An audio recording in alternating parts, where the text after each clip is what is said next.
Coming from Shillong. কালকে তো গোলু বলেই ছিল যে আমরা শিলংয়ে মেইন মার্কেট থেকে একটুখানি দূরে একটা খুব সুন্দর হোটেল, হোমস্টে যাই হোক যেটাই বলো না কেন সেখানে আছি। তো সেখানে আমাদের যে রুমটা না, সেখান থেকে একটা ছোট্ট একটা ব্যালকনি ভিউ আছে, সুন্দর। চলো চা খেতে খেতে একটু দেখাই ব্যালকনিটা। ওই যে পাহাড়ের উপর থেকে রাত্রিবেলার ভিউটা অসাধারণ ছিল। আমাদের এটা না বিসাও কলেজ রয়েছে, ঠিক তার উল্টো দিকের এই গলি দিয়ে ঢুকে। খুব সুন্দর জায়গা এবং পরিষ্কার পরিচ্ছন্ন, খুবই সুন্দর। তো আজকে আমরা একটু বাদে বেরোবো সাইট সিনে শিলং। লাইটলাম ক্যানিয়ন, এলিফ্যান্ট ফলস আর মফলাং যে স্যাক্রেড ফরেস্টটা আছে। আপাতত আমাদের বাকেট লিস্টে এই তিনটে আছে আজকের জন্য। এবারে দেখা যাক কতটা কি করতে পারি, কতটা কি বাদ থেকে যায়। আমরা রেডি হয়ে গেছি সাইট সিনের জন্য। যাই হোক, ক্যামেরার সামনেটা ব্লক করা বন্ধ করবি? তো আমরা এখন বেরোবো। আর আমাদের বাইকটা এখান দিয়ে দেখা যাচ্ছে না কেন? এদিকে না, একটা জিনিস দেখাতে আনছি। ওই যে আমাদের বাইক দেখতে পাচ্ছ, আর তার সামনে দেখো দুটো পাজামা মেলা। ওই দুটো আমরা ওয়ারিচড়ার যে এসে স্নান করতে নেমেছিলাম তখন ভিজেছিল, আদিনই জলের মধ্যে পড়ে গেছিলো। তোর শুকানোর জায়গা পাইনি, কালকে ধুয়ে রাতে জল ঝাড়িয়েছি, এখন রোদে মেলে দিয়ে এসেছি। চলো আমরা বেরোচ্ছি শিলং থেকে বাইকে করি ল্যাটনাম ক্যানিয়ন দেখার জন্য। চল এখান থেকে আমরা দিতে হবে ডান দিকটাতে। Thank you. শিলংয়ের ভেতরে যে জ্যাম হয়, তবে কি সুন্দর সারিবদ্ধ হয়ে সবাই আসছে, কোনো হুলুস্থুলু নেই। এই দুষ্ট পোকা বেরো। হেলমেটটা পরিষ্কার করতে হবে। যে কোনো গাড়িকে ওভারটেক করছে না। দ্বিতীয় কথা, এবং গাড়িগুলো রাস্তার সাইড দিয়ে দাঁড়াচ্ছে, মানে বাদিকে হলে বাদিক, ডান দিক হলে ডান দিক, যাতে স্কুটি আর বাইকগুলো এই রাস্তাটা ফলো করে বেরিয়ে যেতে পারে। এটা খুব একটা সুন্দর জিনিস। আর এই যে গাড়িটা, এটা কিন্তু ডান দিকে ঢুকবে বলে দাঁড়িয়ে আছে, বুঝলি কি সুন্দর সারিবদ্ধ হয়ে দাঁড়িয়ে আছে, কেউ ডবল লাইন করেনি। এটাই শালা যদি আমাদের কোনো কলকাতা আমাদের এরিয়া হতো, এতক্ষণে এই পাশে পাথরের উপর দিয়ে গাড়ি চালাতে হতো। ছোটবেলায় এই ট্রাকটাকে খুব দেখতাম, আমাদের কাছে খুব পপুলার ছিল এই ট্রাকটা। এই ট্রাকটাকে আমরা বলি শক্তিমান ট্রাক। এটাকে মিলিটারিতে ইউজ হতো। এটার সামনেও অ্যাক্সেল, পেছনেও অ্যাক্সেল, 6টারই পাওয়ার আছে আর কি। আর এটা পাহাড়ের জন্য, ঢালের জন্য, মাটির জন্য মারাত্মক জায়গা দিয়ে এই গাড়িটা চলতে পারে, আর খুব পাওয়ারফুল। আমরা জোয়াইয়ের দিকে রাস্তা এসে সেখান থেকে প্রথমে বাদিক নিয়ে তারপরে ডান দিকে ঢুকে গেলাম ল্যাটলাম ক্যানিয়নের দিকে। এই রাস্তাটা মোড় ঘোরার সঙ্গে সঙ্গেই পাহাড়গুলো কিরকম যেন অদ্ভুত ন্যাড়া হয়ে গেল। এবার এখানে মনে হয় চাষ টাস কিছু একটা হয়, যেটা এখন হচ্ছে না। এটা ধাপ চাষের এরিয়া মনে হয়, দেখে তো তাই মনে হচ্ছে চাষাবাদের এরিয়া। এখন এই সিজনটাতে চাষটা হচ্ছে না। পুরো পাহাড়গুলো হট করে ন্যাড়া হয়ে গেল, জাস্ট মোড়টা ঘোরার সঙ্গে সঙ্গে পাহাড় ন্যাড়া। তাই এরকম কেন হয়ে গেল হট করে? তারপরে ভালো করে দেখে এখন বুঝতে পারছি যে না, এটা তো চাষবাদের এরিয়া। ঠিক আছে, অল্টোটা কি সুন্দর মডিফাই করা,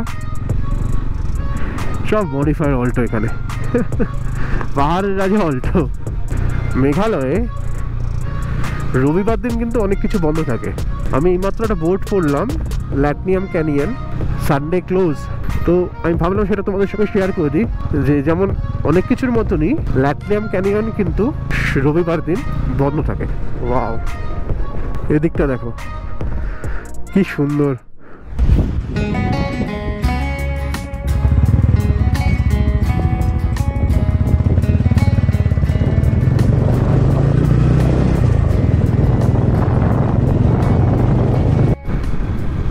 ল্যাটনাম ক্যানিয়ন থেকে আমরা আর 2 কিলোমিটার দূরে আছি। আরে দেখো লোকাল ট্রান্সপোর্টের, এরা এখানে লোকাল যারা গ্রামবাসীরা তারা এভাবে জিনিসপত্র নিয়ে যায়। আর সত্যি কথা বলতে, কালকের কথাটা আবার রিপিট করছি, যে আমরা ইন্ডিয়াতে আছি এটা বিশ্বাস হচ্ছে না। ওয়াও,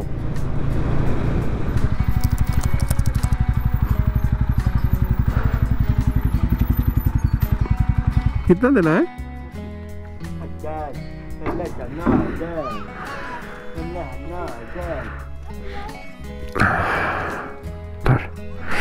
गाड़ी बाइक यहीं रखनी है ना? अभी देना है कि रिटर्न जाने के टाइम में? अच्छा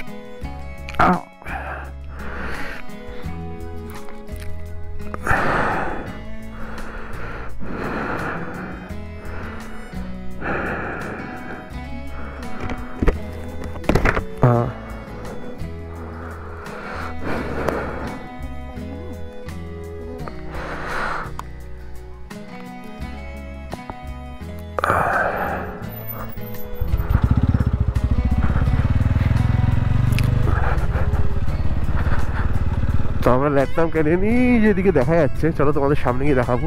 টয়লেট টয়লেট সব তৈরি করা আছে। 40 টাকা করে এরা পার্কিং ফি নিচ্ছে প্লাস এন্ট্রি ফি। তো চলো যাই না।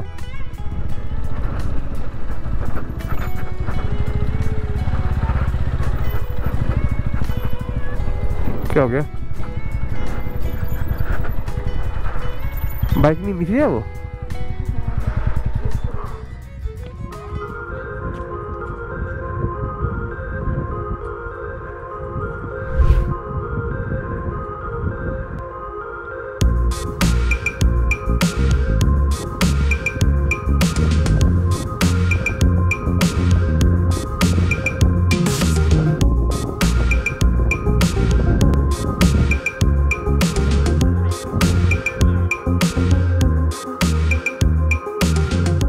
লাইটনাম ক্যানিয়ন থেকে বেরিয়ে আমরা এখন যাচ্ছি এলিফ্যান্ট ফলসের দিকে।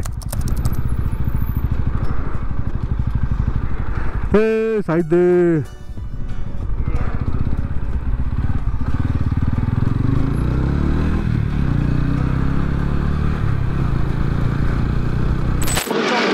আমরা এখন ওয়ার্ডস লেকে এসেছিলাম, শিলংয়ের ওয়ার্ডস লেক, কিন্তু দুর্ভাগ্যবশত টুরিস্টদের ওয়ার্ডস লেক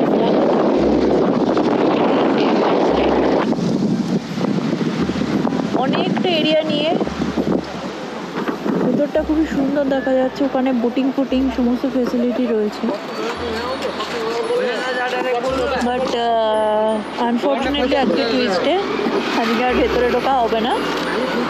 তো বাইরে থেকে দেখে গেলাম এই ওয়ার্ডস লেকের উল্টো দিকে এই যে ফুড ট্রাক রয়েছে, মাউথফুল ওয়ার্কার্স। আমরা ব্রেকফাস্ট অনেক আগে করেছিলাম না, এখন একটু খিদে পেয়ে গেছে, ওখান থেকে একটু খেয়ে নিচ্ছি, তারপরে দেখি কোথায় যাওয়া যায়। ঘুরতে ঘুরতে ক্লান্ত হয়ে গিয়ে মানে আমরা একটা ফুড ট্রাক খুঁজে পেয়েছি। ফুড ট্রাকে এসেছি টিফিন করতে। দেখো বার্গার, ফ্রাইস আর পেপসি। এখান থেকে ঢুকে গেলাম এলিফ্যান্ট ফলসের দিকে। Welcome to Elephant Falls. কোথা দিয়ে কীভাবে যেতে হয় ভগবান জানে। আমরা এলিফ্যান্ট ফলসে ঢুকছি। Why Elephant false?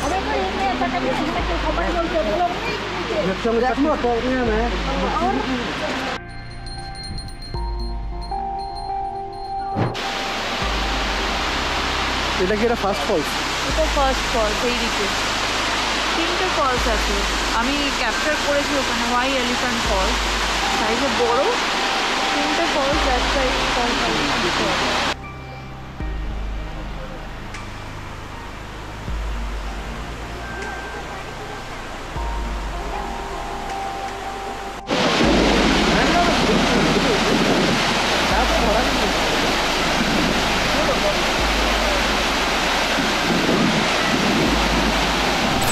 আমরা চললাম এখন মফলং স্যাক্রেড ফরেস্টের দিকে।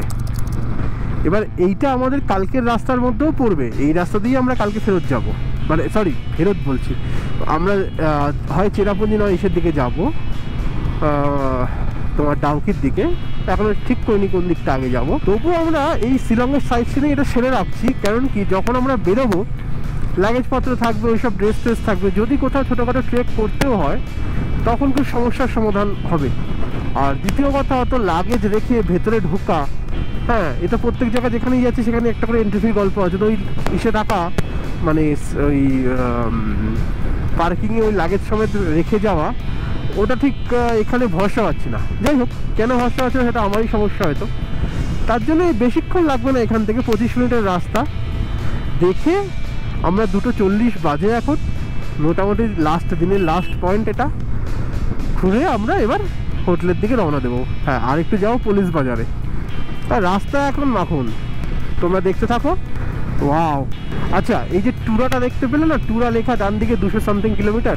আমরা যদি সেই ভেতরের রাস্তাটা নিতাম তাহলে টুরার এখান দিয়ে আমরা এখান দিয়ে বেরোতাম, এই রাস্তাটা দিয়ে।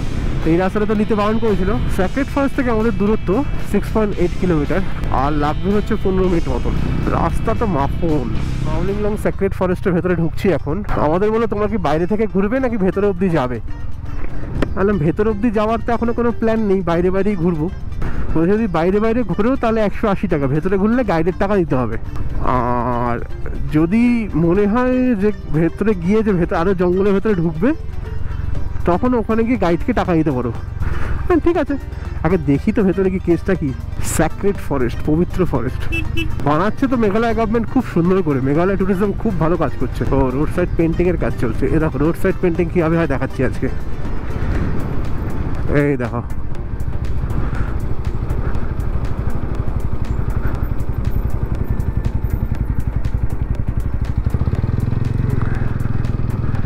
this is how roadside painting is being done.